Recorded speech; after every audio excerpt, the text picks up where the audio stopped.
Sinasamba ba ng mga Katoliko ang mga larawan bilang Diyos? Ang sagot po ay hindi. Pagkat walang aral ang Iglesia Katolika na sambahin ang mga ito bilang mga Diyos. Narito ang opisyal na turo ng simbahan.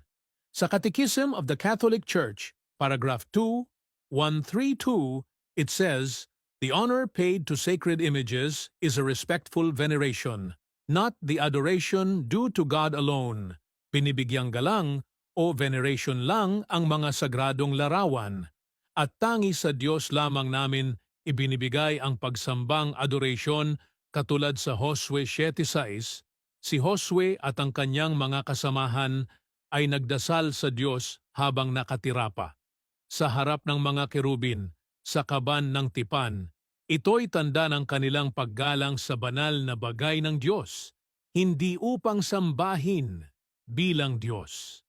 Kaya kung hahatulan ninyo, kaming mga Katoliko, na sumasamba sa rebulto, mananagot kayo sa kautusan ng Diyos sa Exodo 20:16 na huwag kayong sasaksi ng hindi totoo sa inyong kapwa.